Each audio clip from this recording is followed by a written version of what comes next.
Hi, I'm Ethan Alter from Yahoo Entertainment. We're here with Doug Ellin, creator of Entourage and co-host of the new Victory the Podcast, which covers the HBO series from beginning to end and everything in between. Thanks so much for joining us, Doug. Thanks for having me. How you doing? I'm doing really well. So I have to say, I love that you have victory in there as Johnny Drama's slogan. But my thing, whenever I think of Entourage, I always think of the theme song. Oh yeah, that's what comes to my mind. So I feel like it's been another title, maybe. Yeah, you know what? It's a great song. I mean, you know, I wanted the podcast to be part Entourage and a lot of other things too. So we bring a lot of people outside of Entourage in and talk about, you know, other things as well. Yeah, it's interesting. I mean, listening to it, certainly one thing you admit at various points in the podcast is like, originally when Kevin Connolly first approached you to do this, you were done with Entourage. You weren't really interested in talking about it anymore. So what brought that about? Why were you feeling done with it? I mean, you know, it's been enough. Even when the movie, I wasn't really prepared to do the movie, but, you know, it seemed like a thing not to pass up the opportunity. And unfortunately, the movie didn't work as well as some may have hoped. But, you know, it's just, you kind of move on. How much can you say about it? But getting back together with these guys has been so much fun. And it brought, you know, all of the memories of what a great time we had doing it. And, you know, it's been interesting because I think it's revitalized the show a lot and brought a lot of interest back to the show and a lot of positivity that the show used to have, that kind of as the culture shifted a little bit. And I think it's more, to be honest, a small group of people who get to have loud voices that kind of started criticizing it out of nowhere. I mean, we're off the air for years and every day I'm getting Google alerts telling me how bad I am. So, you know, it gets a little frustrating, but I think this podcast has given people a chance to see who we are behind the scenes, to get a lot of the women on the show and the really strong women on the show to come on and talk about it.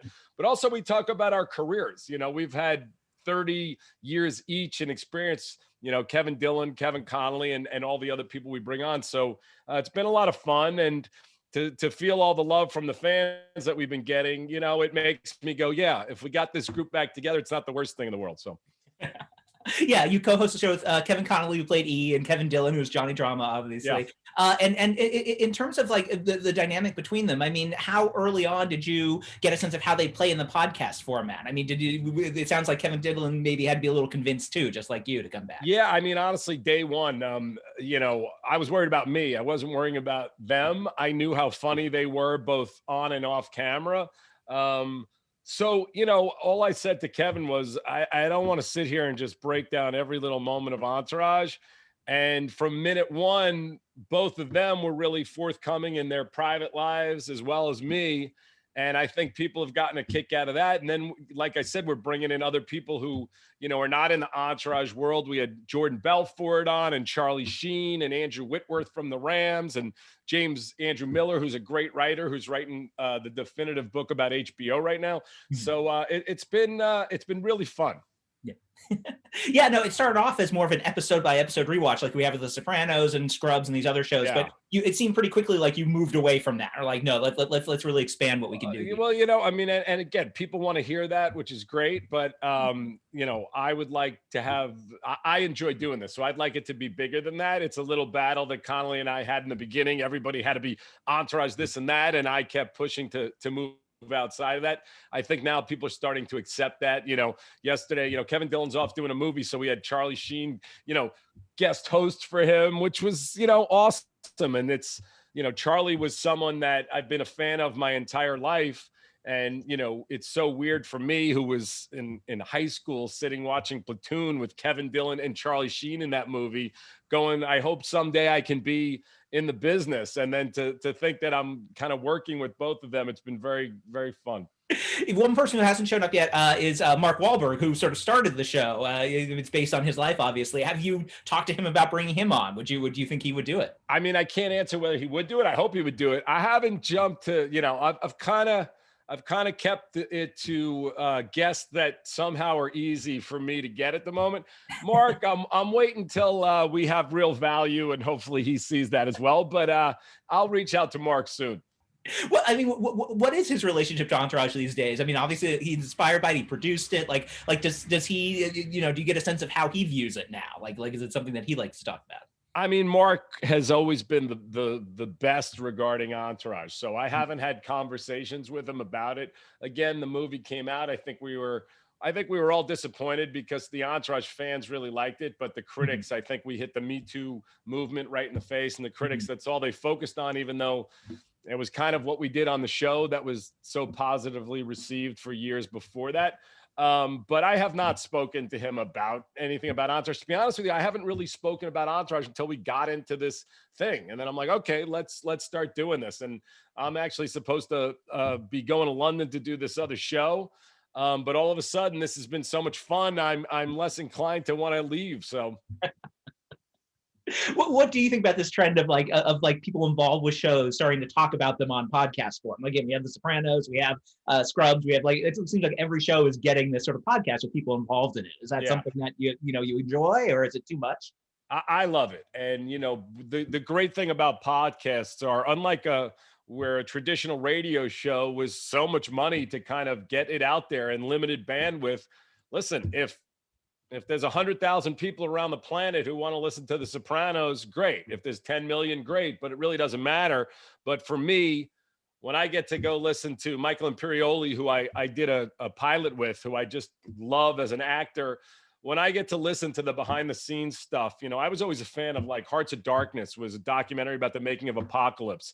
So when I was growing up, I liked that as much as I liked the movie itself. And I really find it fascinating to go behind the scenes. Again, with this podcast, hopefully it's much more of a hang with your friends, and whether they're the women that we bring on or the guys, you just get a chance to hear a lot of other things other than about the show, because Entourage really doesn't have kind of the depth that The Sopranos had. So I don't know that we need to go break down every little detail like they do, but I love it. And I listen to a lot of them. And, when I get to hear how people that I respect and admire made their craft, I find it fascinating. And what I think is great is you can see that the world is finding it as well, because, The Office has got a huge podcast, Sopranos, and et cetera. So I love it. Now, we should get a status update on the Adrian Grenier saga. People who listen to the podcast know that you've tried to get him on. He's said expressly, no, I don't want to be involved. And early on, it seemed like a joke, but more recently, like, there does seem to be some hurt feelings about that a little bit. Is it fair to say, like, you're like, why aren't you doing? Why won't you come on for us? I mean, just to be crystal clear, a lot of what we do on the podcast is obviously content and trying to be fun. I love Adrian. I'm hope he has no issue with me that I don't know about, but we've been friends for almost 20 years. I have no explanation of why he wouldn't be on the podcast, but I don't have hard feelings about it, but I would prefer that he came on the podcast, I mean, he's in a difficult place, I imagine, because that show defined him so much as an actor, even though he was always a very different kind of actor from who Vincent Chase was. And so it's very hard, I imagine, to get out from under that shadow. Yeah. For me, and again, obviously everybody has to make their own decisions for what they want. I don't think that shadow has been a negative. And I think that for all the good stuff he's doing for the environment and everything else, we have a good platform that can help that. So hopefully he'll eventually see that and come on, but it's content at this point. I like to make fun of him that he's not showing up, but I love Adrian. Right.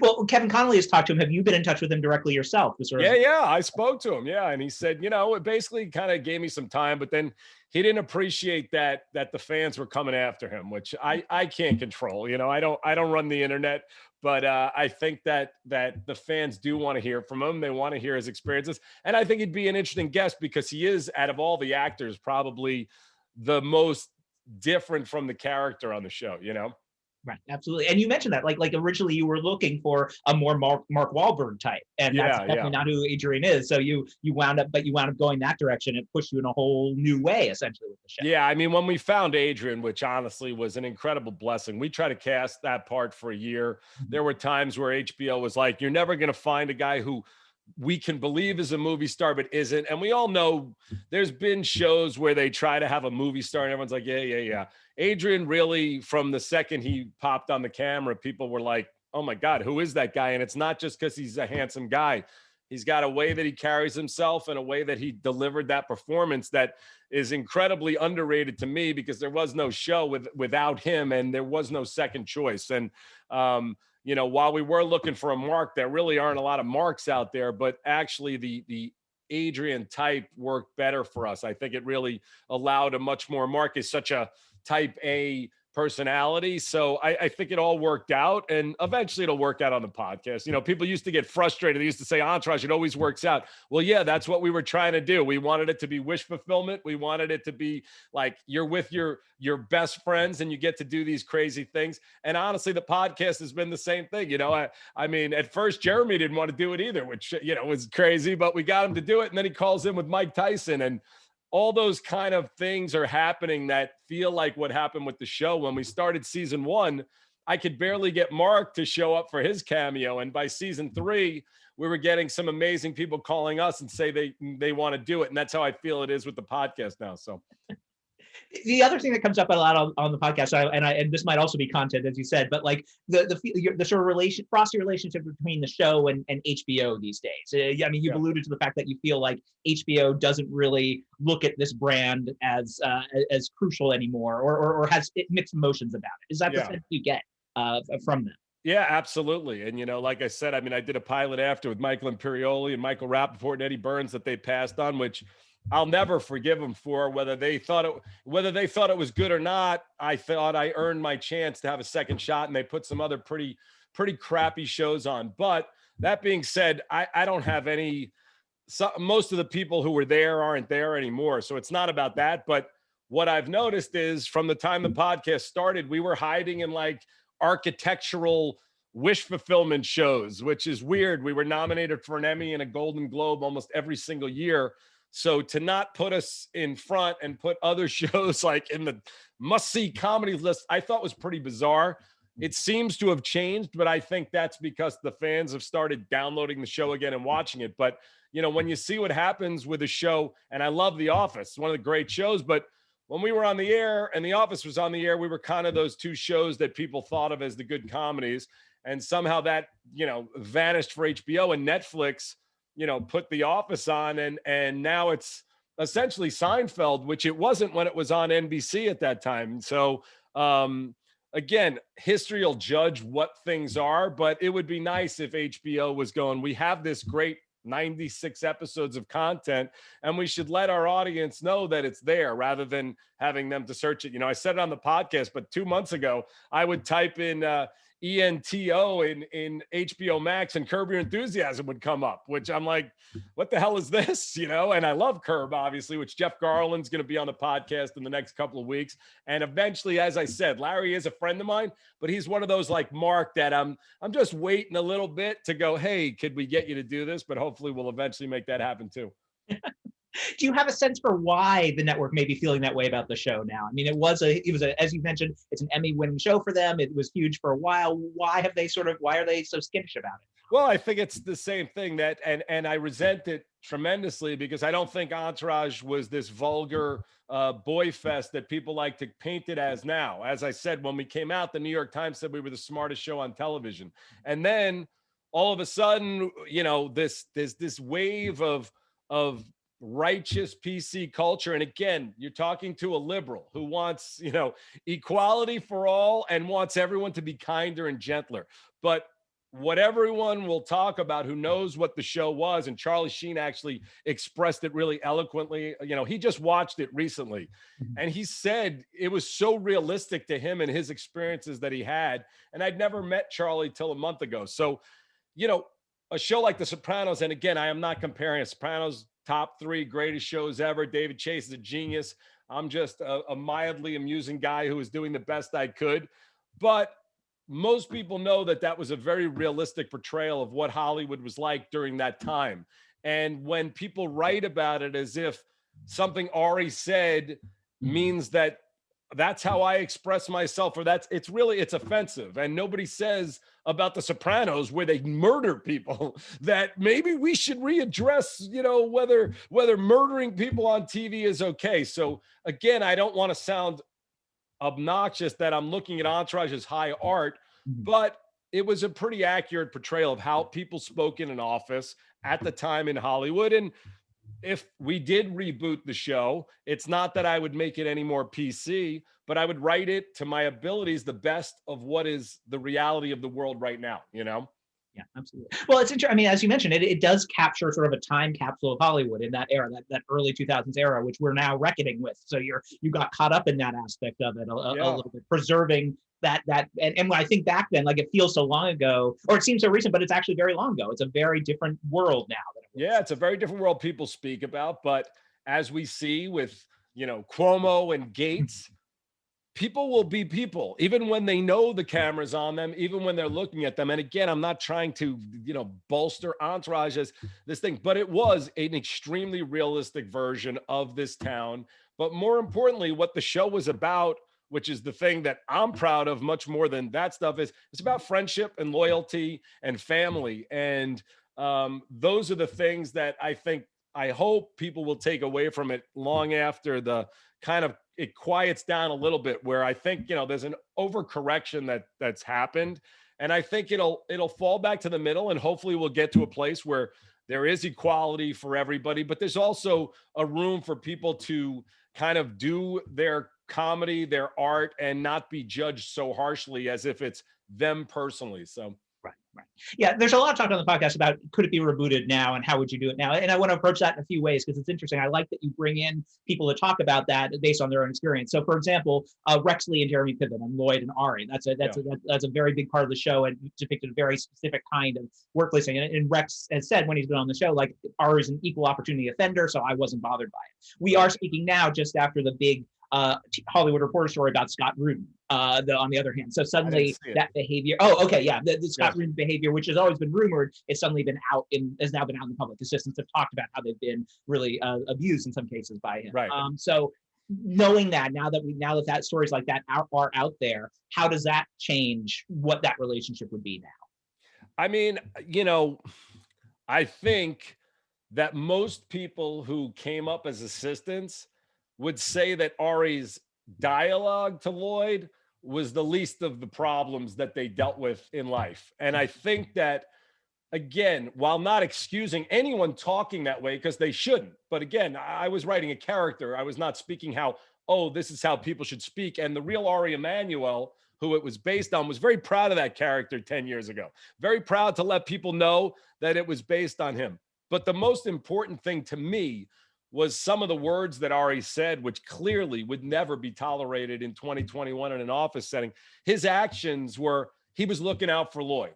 Again, just so I can be crystal clear, nobody should speak to anybody like that, period. It just isn't. I was an assistant once. I quit New Line Cinema after someone spoke to me, not in racist or homophobic terms, but in extremely derogatory terms. And hopefully that will not exist in the workplace. But as we know, and I'm sure you deal with it still today, there are people who can't control what their inner personalities are. And a character on TV should never be looked at as the writer behind that or the actor behind that is that person. And you can take it or leave it. But I think at the end of the day, I will always hope for young people that they have a boss like Ari who actually does care about them, while I would prefer he does not speak to anyone like that, I mean, the other big storyline that certainly has come up, and you alluded to it earlier, is Me Too and Time's Up. We're in that era now, and so that changes the dynamics of how your characters interacted with women on the show quite a bit. And you've had Emmanuelle Chikere on to talk about that, and other actresses, and they've addressed it. How would you incorporate that aspect of Hollywood now into a story if you were telling the story now? Well, I'll tell you, Autumn Reeser, who was on the OC and Entourage and a million other things, was on the other day. And I watched the episode, which I haven't watched in years. I'm like, wow, we actually handled this really well. And the way Ari tried to remove himself from personal things that were going on in the office, I think is appropriate. Everyone can want everything they want. Inter-office relationships are going to happen. I don't care whether the law is going to execute people for it. They're still going to happen because humans are humans. So I think it's important that the powers that be respect and deal with it in appropriate manners. And I think, what was interesting is looking at Autumn and Ari going at each other in that episode. It was actually a little ahead of its time for what was coming. So I have you know, when people want to talk about, oh, some of the women on Entourage were depicted in certain ways, that's how there were people in this town. That's how they existed. But the real characters that we brought in, Carla Gugino, Emmanuel Shrieky, Perry Reeves, Constance Zimmer, Autumn Reeser, etc., Janet Montgomery, they've all come on the show and spoken about how much those characters helped them in their future careers and how rare it was to see a woman who could stand up and look a man in the face 15 years ago and do the things that Debbie Mazar, et cetera, were saying and doing. So I feel very proud of that. And I find it, again, I find it offensive to go back and look at it. Our executives at HBO that I was dealing with on a daily basis were female executives who were very proud of the show at the time and read every script and gave me their thoughts and their comments on what we were doing. And, it sounds ridiculous. I love women and respect women and love great female characters and always have, and did the best I could, while at the same time, it was a 30-minute show with 5 male leads. So the fact that we were even able to find time to get in the women we did, I'm very proud of it. So absolutely. You had a Harvey Weinstein-like character on the show at one point, a sort of fictional version. Were you aware of actual stories that you integrated into the show for that? Of course I was, but not the stories that came out. And what's so nuts is right when that story broke, my cell phone rings. Again, I'm not even like, Entourage is so over, it's not happening. I pick it up and it's TMZ, and they throw me on the spot and ask me a question of why I didn't incorporate some of the sexual allegations about Harvey on the show. Of course I didn't know of anything about that. I had my own personal interactions with Harvey Weinstein, who, by the way, still owes me $50,000 for a script I wrote 8 years ago, which I'm obviously not going to get. But I knew Harvey in personal to be a bully. I wrote the first episode, and the reaction was, which is how the second episode happened, I was sitting in my office New Year's Eve while my family was in Hawaii trying to figure out what the next episode will be. And Kevin Connolly called me from a bar, having a great time, going, I just ran into Harvey Weinstein and he said he's going to kill you.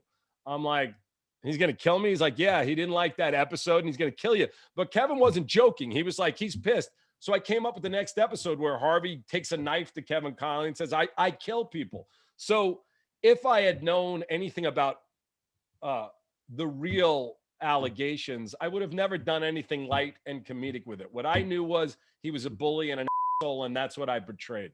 I mean, were there other stories, real stories that were disturbing from Hollywood that you had to find a way to incorporate or leave out? I mean, like how much of that did you want to get into in a show that was about wish fulfillment?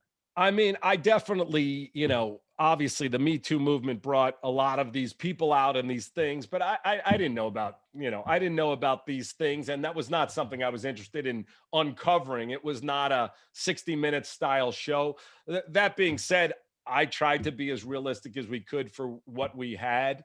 And the characters that I had, though, which was important from the get-go, especially like Turtle and Drama, they're the ones who make the kind of more vulgar women comments. They're the guys that can't get girlfriends. So they're kind of the losers. You never heard E or Vince really make disparaging comments like that. So the other just question in terms of like now versus then is Vince's path to stardom. I mean, I feel like that's almost one of the other big changes. I don't see how his career progresses in the same way anymore. And so you really have to account for a whole different world of how, and even the question of movie stars, do movie stars exist? So you have this whole new world to play with in that regard. Well, it's so strange to look how things have changed since then. I mean, when Entourage aired, there was no TMZ, there was no social media. And, you were learning about these actors through their roles for the most part, or getting little glimpses of them on interviews. Now their own personalities are the brand. And since you brought up Mark's got a new show coming on HBO Max that shows he's this businessman almost more than he is this movie star, which he is as well. And, we did the podcast the other day with Charlie Sheen, and we brought two of the biggest TikTok stars on in the world. And, I talked about them, how, this kid, Josh Richards, reminds me of a little bit of Mark when I met him, because people kind of dismiss him as this pretty boy who's dancing around on TikTok. But the kid had 3 businesses by the time he was 16 that have nothing to do with social media. So he was always an entrepreneur and a hustler. And I have I'm working on a couple of new shows right now. One I'm supposed to do in London that's loosely inspired by Thierry Henry. But the difference in fame and stardom and the difference in the goals of what I think a lot of actors have, it's going to be interesting to see what it is in 20 years, because I don't think anyone comes in and says, I just want to be this artist anymore. They want to be this global empire. And I appreciate it and I like it, because all of the kind of gatekeepers that even we had to deal with, which maybe people dismiss that. But when I got to Hollywood, I didn't know a single person. And I just had to hope people liked my script, which, obviously we got lucky. 2003 to 2013 or whenever we aired would be a very different thing for me to walk into the room with that show right now and say, hey, what do you think of this? So I think, what's interesting, even what Dave Portnoy is doing at Barstool, which some people can dismiss again, like they dismiss TikTok, he's kind of helping the democratization of talent. And as me, who was someone when I was 21 years old who begged, borrowed, and stole to make my first short film, and then had to walk around town and try to hand it to people and go, will you please watch this on a VHS cassette? I think it's really interesting now that talent can get out their message themselves and people can decide whether that's for them or not. And they don't have to let, the politics of any one studio determine what is going to be on or not. So I think that's all really interesting. If you do, I mean, speaking of the reboot of an Entourage reboot, if you bring it back, would you just start from the ground up? I mean, or would you have to have Vince and the guys in it, or would you say, okay, we're starting with a modern day Entourage, just as how and do what you're saying, like someone who's not just an acting but also doing business, also doing TikTok? Like, is that more what you'd have to do? I mean, the show I'm doing called Day Ones, which people will ultimately go, oh, it's Entourage in this, which it's funny. I'm not allowed to do that, but a million other people are, because the amount of entourages in this world that have been done since ours without me is funny. But that show will deal with exactly how it is now, and hopefully depicted in the realistic way that I did with Entourage then. If I did a reboot, like the term reboot, I guess, can be looked at in different ways, but I would never do Entourage without those 5 guys, and then on down with as many of those people as I can get, from Emmanuel to Perry to Constance to Carla, etc. So, but the 5 guys, I mean, that's the only way it would be. I wouldn't, like we make jokes on the podcast, oh, we'll recast John Mayer as Vince, but no, I mean, if Adrian really didn't want to do it, by the way, that's if HBO even wanted to do it, or Mark wanted to do it, which I have no idea. So right now, though, I am enjoying the podcast. It's been a lot more fun than sitting in a room by myself and writing scripts. But this Day Ones thing that hopefully we're going to do in London, Matthew Vaughn's supposed to direct the pilot, who did Kingsman and produced Snatch and Layer Cake. That'll be the real right now thing. And if there was an Entourage reboot, of course it's going to be written in a slightly kinder, gentler way, because that's the world we live in. But still, I think catching up with these guys and seeing how Ari navigates the world, because to be honest, I'd love to see how the real Ari Emanuel goes into the office every day, because I know the fire and the passion, and I'm not saying anything about homophobic comments or any of that stuff that Ari and the show did, but Ari was a guy who would walk into that office and leave his mark, and I don't know how he does it today. I have no idea, Right. Do you think almost in a way the movie came too soon? Like if you had waited 10 years, you could have really dealt with that in a real way. It feels like the movie almost came too early in that regard. They weren't far enough in their careers yet. I think it came a moment too late and a lot too early, because we got delayed by almost 2 years with some nonsense behind the scenes. And like I said, the Me Too movement wasn't even there, but it was. So you may not have realized it, but it was percolating. And the comments that people made about it, and we're clearly reflecting of that. And I think now, when people are looking back on it, it's in a much softer light, which is great. And hopefully that trend continues. Because as I said, this country is in a bad spot, and there needs to be a reckoning, which is happening. But when those things that happen. There's often overcorrections, and then somehow you come back to a place where everybody hopefully can exist in a good place together. And again, I'm proud of everything we did on Entourage, and I certainly don't think it's something that should be the lightning rod to be looked at. I think it should be looked at for what it was, which was a group of friends who really loved each other and cared about each other, and money and all of that other meant nothing to them. So hopefully that'll happen. Right. Sorry if I cursed. I don't know if I was allowed to curse. That's all good. Yeah, but you've said on the podcast, like at one point in season 8, you thought, oh, maybe Vince will die. Like that's a plot line. So you could do that. You could do the death of Vincent Chase, and I don't know if that was serious or not. But it was absolutely serious. I mean, Mark talked me out of that. You know, I you know what? Again, it was like I had enough of it. And while it was a great experience, there was, you know, I do listen to what the crowd says. And at the time, which you never know who that crowd is because there's very few people at that point who had the microphones, but there was a lot of nothing bad ever happens on Entourage, this and that, da, da, da, da. So I thought, people are going to lose their minds when Vince is dead. I mean, something bad's going to happen.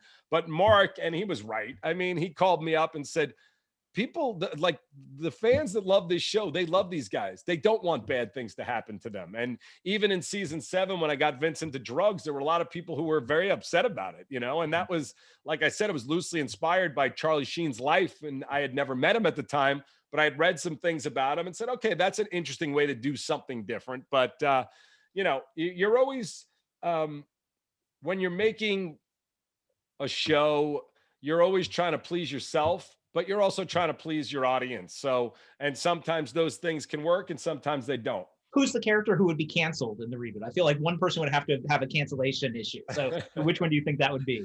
I swear, I think we did it. I think we did it on the show. Like, as I look back on, but I don't know. I don't know if I would get into that. Drama would clearly be the guy who wouldn't understand why he got canceled. But, you know, I'm hoping that people are starting to learn what the right things are that you should be motivated by and how you can actually help the problems that are going on rather than hurting. And by that, I mean that some people who are coming out and defending things that clearly are indefensible will hopefully learn how to get on the side of right. And the right is that there needs to be a reckoning, and social injustices we need to address in certain ways, but just attacking every single thing that comes out is in my mind very dangerous.